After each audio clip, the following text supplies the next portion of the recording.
canal, o mensageiro não é importante, mas sua curtida é. Curta, inscreva-se e compartilhe cultura. Deixe livros que gostaria de ouvir nos comentários. Obrigado pela preferência. A pianista, Machado de Assis, parte 1, publicado originalmente em Jornal das Famílias 1866, tinha 22 anos e era professora de piano. Era alta, formosa, morena e modesta. Fascinava e impunha respeito, mas através do recato que ela sabia manter sem cair na afetação ridícula de muitas mulheres, via-se que era uma alma ardente e apaixonada, capaz de atirar-se ao mar, como Safo, ou de enterrar-se com o seu amante, como Cleópatra. Ensinava piano. Era esse o único recurso que tinha para sustentar-se e a sua mãe, pobre velha a quem os anos e a fadiga de uma vida trabalhosa não permitiam já tomar parte nos labores de sua filha. Malvina, era o nome da pianista, era estimada onde quer que fosse exercer a sua profissão. A distinção de suas maneiras, a delicadeza de sua linguagem, a beleza rara e fascinante, e mais do que isso, a boa fama de mulher honesta acima de toda insinuação, tinha-lhe granjeado a estima de todas as famílias. Era admitida nos saraus e jantares de família, não só como pianista, mas ainda como conviva elegante e simpática, sendo que ela sabia pagar com a mais perfeita distinção as atenções de que era objeto. Nunca se lhe desmentira a estima que em todas as famílias encontrava. Essa estima estendia-se até a pobre Teresa, sua mãe, que participava igualmente dos convites que faziam a Malvina. O pai de Malvina morrera pobre, deixando à família a lembrança honrosa de uma vida honrada. Era um pobre advogado sem carta, que, à custa de longa prática, conseguira poder exercer as funções da advocacia com tanto sucesso como se houvera cursado os estudos acadêmicos. O mealheiro do pobre homem foi sempre um túnel das Danaides, escoando-se por um lado que entrava por outro, graças às necessidades de honra que o mau destino lhe deparava. Quando pretendia começar a fazer pecúlio para garantir o futuro da viúva e da órfã que deixasse, deu a alma a Deus. Tinha, além de Malvina, um filho, principal causa dos danos pecuniários que sofreu, mas esse, mal faleceu o pai, abandonou a família, e vivia, na época desta narrativa, uma vida de opróbrio. Era Malvina o único amparo de sua velha mãe, a quem amava com um amor de adoração. Ora, entre as famílias onde Malvina exercia suas funções de pianista, contava-se, em 1850, a família de Tibério Gonçalves Valença. Tenho necessidade de dizer em duas palavras quem era Tibério Gonçalves Valença para melhor compreensão da minha narrativa. Tibério Gonçalves Valença nascera com o século, isto é, contava na época em que se passam estes acontecimentos, 50 anos, e na época em que a família real portuguesa chegou ao Rio de Janeiro, 8 anos. Era filho de Basílio Gonçalves Valença, natural do interior da província do Rio de Janeiro, homem de certa influência na capital, nos fins do último século. Tinha exercido, a contento do governo, certos cargos administrativos, em virtude dos quais teve ocasião de praticar com alguns altos funcionários e adquirir por isso duas coisas: a simpatia dos referidos funcionários e uma decidida vocação para adorar tudo quanto respirava nobreza de 200 anos para cima. A família real portuguesa chegou ao Rio de Janeiro em 1808. Nessa época Basílio Valença estava retirado da vida pública, em virtude de várias moléstias graves, das quais, todavia, já se achava restabelecido naquela época. Tomou parte ativa na alegria geral e sincera com que o príncipe regente foi recebido pela população da cidade, e por uma anomalia que muita gente não compreendeu, admirava menos o representante da real nobreza bragantina do que os diferentes figurões que faziam parte da comitiva que acompanhava a monarquia portuguesa.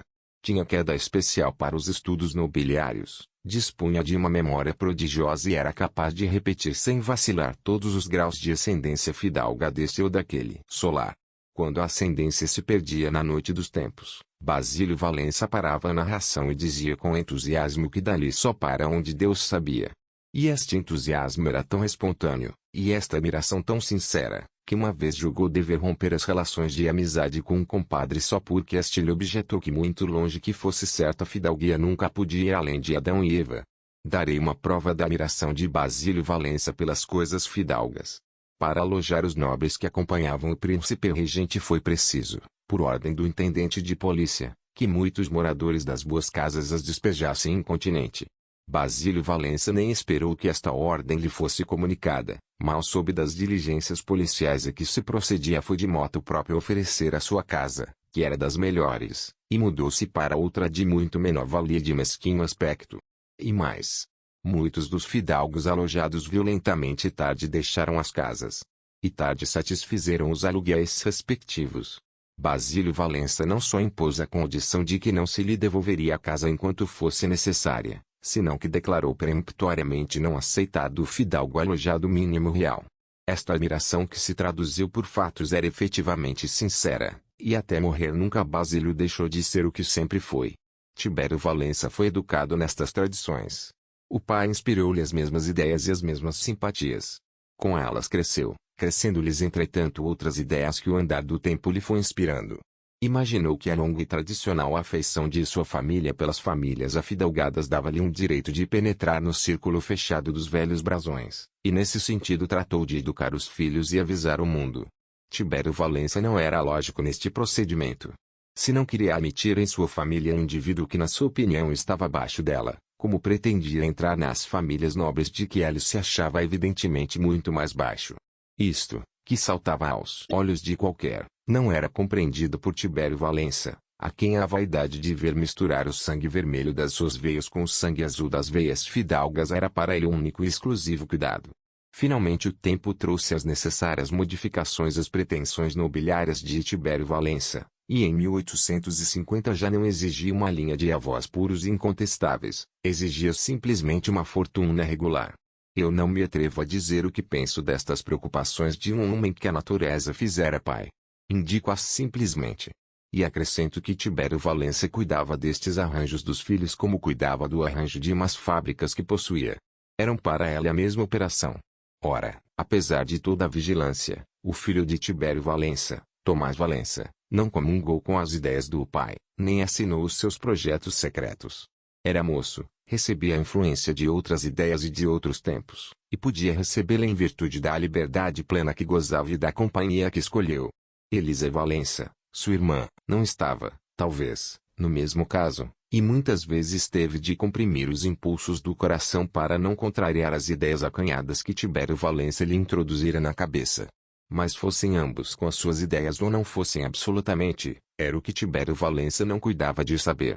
Ele tinha a respeito da paternidade umas ideias especiais, entendia que estava na sua mão regular, não só o futuro, o que era justo, mas ainda o coração dos seus filhos. Nisto enganava-se Tibério Valença. Malvina ensinava piano a Elisa. Ali, como nas outras casas, era estimada e respeitada. Havia já 3 meses que contava a filha de Tibério Valença entre as suas discípulas e já a família Valença prestava-lhe um culto de simpatia e afeição. A afeição de Elisa por ela foi mesmo muito longe. A discípula confiava à professora os segredos mais íntimos do seu coração, e para isso era levada pela confiança que lhe inspirava a mocidade e os modos sérios de Malvina. Elisa não tinha mãe nem irmãs. A pianista era a única pessoa do seu sexo com quem a moça tinha ocasião de conversar mais frequentemente.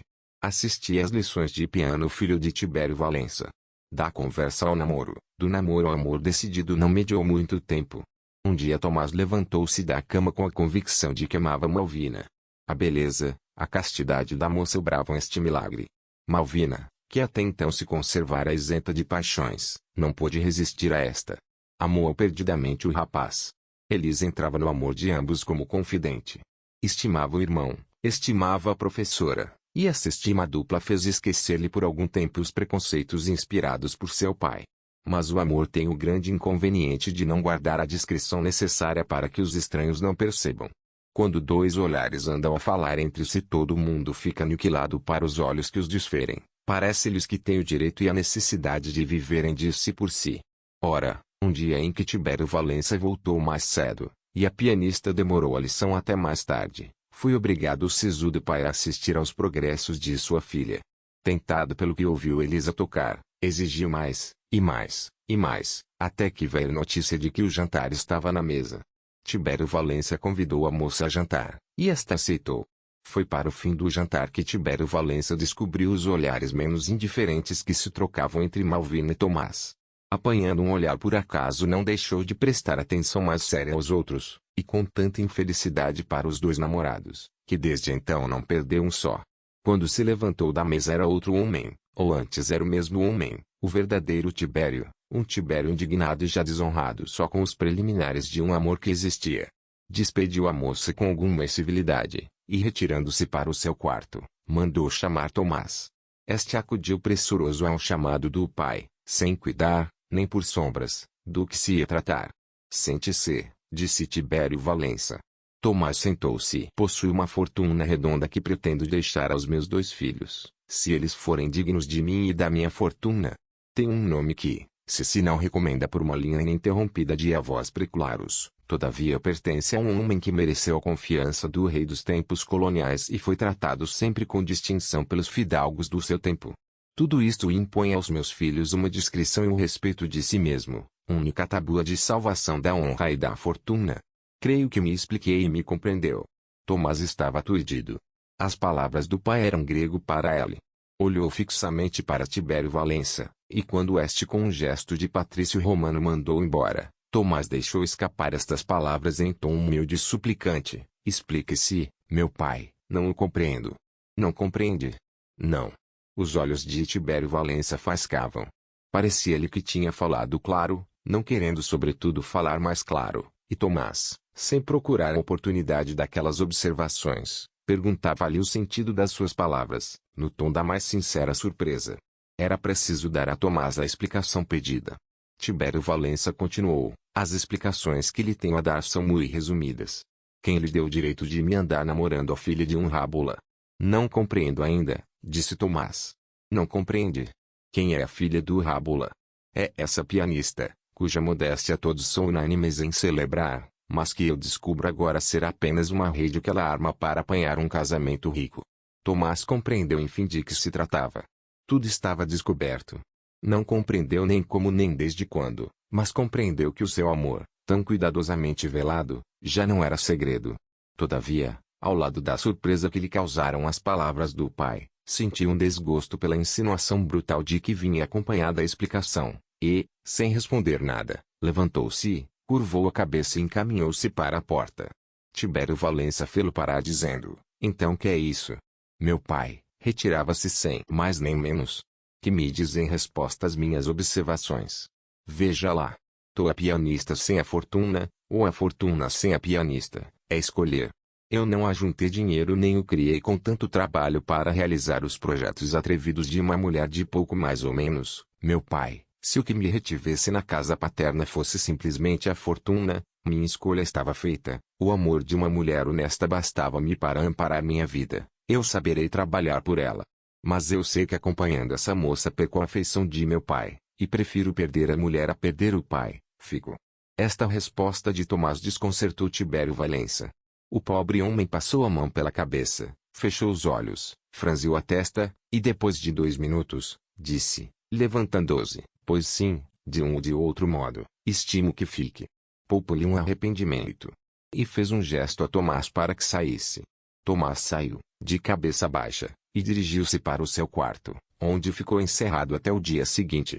No dia seguinte, na ocasião em que Malvina ia sair para dar as suas lições, recebeu um bilhete de Tibério Valença. O pai de Tomás dava o ensino de Elisa por acabado e mandava-lhe o saldo de contas. Malvina não compreendeu esta despedida tão positiva e tão humilhante. A que podia atribuí-la? Em vão indagou se a memória lhe apresentava um fato que pudesse justificar ou explicar o bilhete, e não achou. Resolveu ir à casa de Tibério Valença e ouvir da própria boca dele as causas que faziam dispensar tão bruscamente as suas lições à menina Elisa. Tibério Valença não estava em casa. Estava só Elisa. Tomás estava, mas encerrara-se no quarto, de onde só saíra a hora do almoço por instâncias do pai. Elisa recebeu a pianista com certa frieza que bem se via ser estudada. O coração pedia-lhe outra coisa. A primeira reclamação de Malvina acerca do estranho bilhete que recebera, Elisa respondeu que não sabia. Mas tão mal fingiu a ignorância, tão difícil e doloroso lhe foi a resposta, que Malvina, compreendendo que alguma coisa havia no fundo com que não queria contrariá-la, pediu positivamente a Elisa que o dissesse, prometendo nada referir. Elisa disse à pianista que o amor de Tomás por ela estava descoberto, e que o pai levava mal esse amor, tendo lançado mão do meio da despedida para afastá-la da casa e da convivência de Tomás. Malvina, que amava sincera e apaixonadamente o irmão de Elisa, chorou ao ouvir esta notícia. Mas as lágrimas que faziam? O ato estava consumado, a despedida estava feita, só havia uma coisa a fazer, sair e não pôr mais os pés na casa de Tibério Valença. Foi o que Malvina resolveu fazer. Levantou-se e despediu-se de Elisa.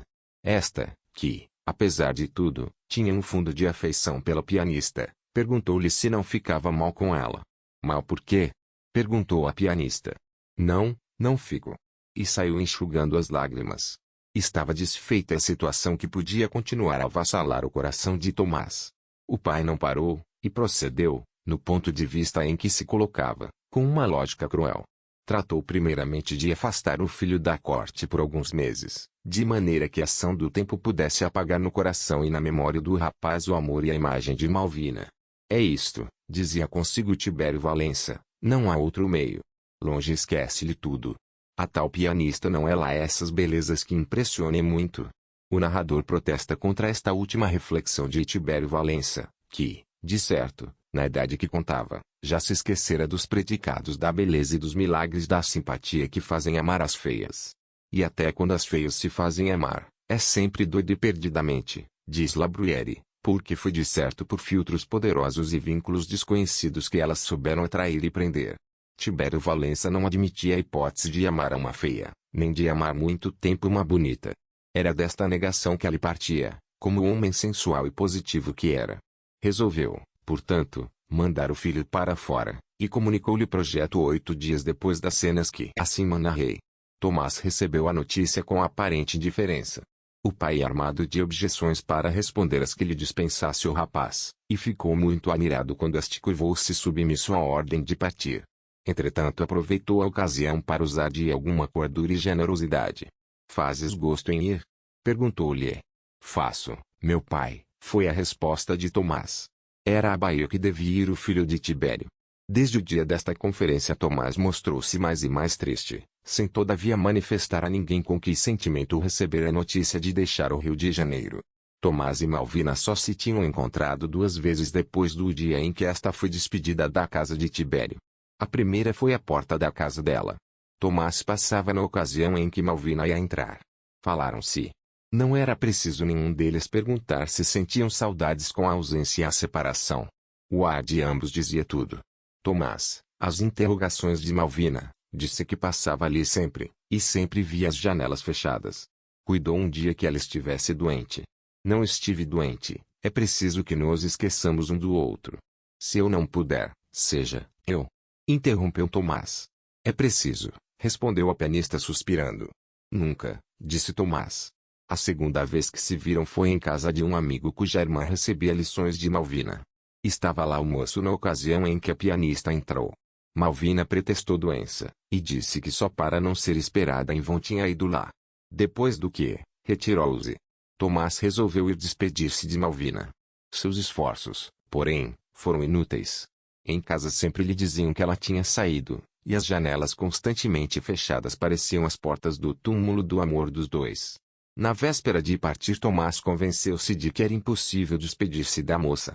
Desistiu de procurá-la e resolveu-se, com mágoa, a sair do Rio de Janeiro sem dar-lhe o adeus de despedida. Nobre moça, dizia ela consigo, não quer que do nosso encontro resulte atear-se o amor que me prende a ela. Enfim Tomás partiu. Tibério deu-lhe todas as cartas e ordens necessárias para que nada lhe faltasse na Bahia, e soltou do peito um suspiro de consolação quando o filho saiu à barra. Malvina soube da partida de Tomás logo no dia seguinte. Chorou amargamente. Por que sairia? Ela acreditou que os 2 motivos seriam, ou resolução corajosa para esquecer um amor que lhe trouxera o desgosto do pai, ou uma intimação cruel do pai. De um ou outro modo Malvina estimava esta separação. Se ela não esquecia o rapaz, tinha esperanças de que o rapaz a esquecesse, e então não sofria com esse amor que só podia trazer desgraças ao filho de Tibério Valença. Este nobre pensamento denota claramente o caráter elevado e desinteressado e o amor profundo e corajoso da pianista. Tanto bastava para que ela merecesse casar com o rapaz. Quanto a Tomás, partiu com o coração apertado e o ânimo abatido. A última hora foi que ele sentiu quanto amava a moça e como nesta separação lhe sangrava o coração. Mas devia partir. Afogou a dor em lágrimas e partiu. Correram 2 meses. Durante os primeiros dias de sua residência na Bahia, Tomás sentiu as grandes saudades do grande amor que nutria por Malvina. Fez-se-lhe em torno maior solidão ainda que a que já tinha. Parecia-lhe que ia morrer naquele desterro, sem a luz e o calor que lhe dava a vida. Estando, por assim dizer, a 2 passos do Rio de Janeiro, afigurava-se-lhe achar-se no cabo do mundo, longe, eternamente longe, infinitamente longe de Malvina. O correspondente de Tibério Valença, previamente informado por este, procurou todos os meios de distrair o espírito de Tomás. Tudo foi em vão. Tomás olhava para tudo com indiferença, isso mesmo quando lhe era dado olhar, porque quase sempre passava os dias encerrado em casa, recusando toda espécie de distração. Esta mágoa tão profunda tinha eco em Malvina. A pianista sentia do mesmo modo a ausência de Tomás, não é que tivesse ocasião ou procurasse vê-lo, na época em que se achava na corte, mas é que, separados pelo mar, parecia que estavam separados pela morte, e que nunca mais tinham de ver-se. Ora, Malvina desejava ver Tomás amando outra, estimada pelo pai, mas queria vê-lo. Este amor de Malvina, que se apacentava com a felicidade da outra, e só com a vista do objeto amado, este amor não diminuiu, cresceu na ausência, e cresceu muito. A moça nem já podia conter as suas lágrimas, vertia-as insensivelmente todos os dias. Um dia Tomás recebeu uma carta de seu pai participando-lhe que Elisa se ia casar com um jovem deputado. Tibério Valença fazia do futuro genro a pintura mais lisonjeira. Era a todos os respeitos um homem distinto e digno da estima de Elisa. Tomás aproveitou a ocasião, e na resposta que deu a essa carta apresentou a Tibério Valença a ideia de fazê-lo voltar para assistir ao casamento de sua irmã. E procurou lembrar isto no tom mais indiferente e frio deste mundo. Tibério Valença quis responder positivamente que não, mas, forçado a dar minuciosamente as razões da negativa, e não querendo tocar no assunto, tomou a resolução de não responder senão depois de concluído o casamento, a fim de lhe tirar o pretexto de novo pedido da mesma natureza. Tomás estranhou o silêncio do pai. Não escreveu outra carta pela razão de que a insistência falo-ia desconfiar. Demais, o silêncio de Tibério Valença, que ao princípio lhe pareceu estranho, tinha uma explicação própria e natural. Essa explicação foi a verdadeira causa do silêncio.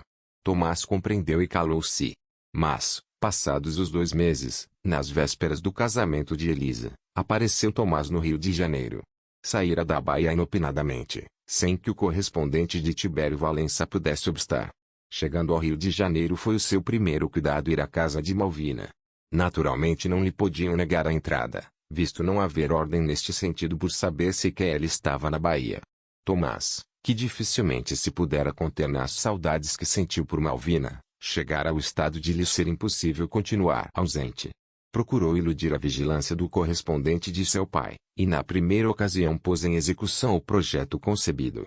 Durante a viagem, à proporção que se aproximava do porto desejado, expandia-se o coração do rapaz e nasciam-lhe ânsias cada vez maiores de pôr o pé em terra. Como já disse, a primeira casa a que Tomás se dirigiu foi a de Malvina. O fâmulo disse que esta se achava em casa, e Tomás entrou. Quando a pianista soube que Tomás estava na sala, soltou um grito de alegria, manifestação espontânea do coração, e correu ao encontro dele. O encontro foi como devia ser o de 2 corações que se amam e que tornam a ver-se depois de longa ausência. Pouco disseram, na santa efusão das almas, que falavam em silêncio e se comunicavam por esses meios simpáticos e secretos do amor. Depois, vieram as indagações sobre as saudades de cada um. Era aquela primeira vez que tinham ocasião de dizerem francamente o que sentiam um pelo outro. A pergunta natural de Malvina foi esta: abrandou-se a crueldade de seu pai? Não, respondeu Tomás. Como, não? Não. Vim sem ele saber. Ah, não podia mais estar naquele desterro. Era necessidade para o coração e para a vida, ó. Fez mal, fiz o que devia.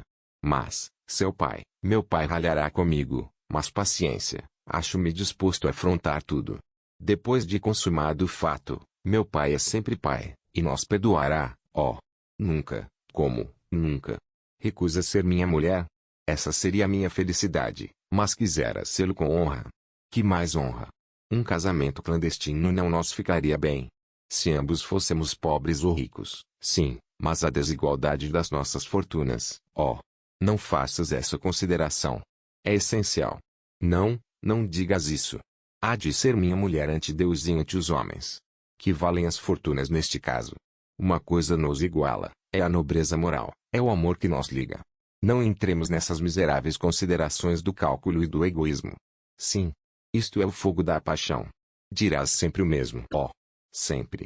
Tomás ajoelhou aos pés de Malvina. Tomou-lhe as mãos entre as dele e beijou-as com beijos de ternura.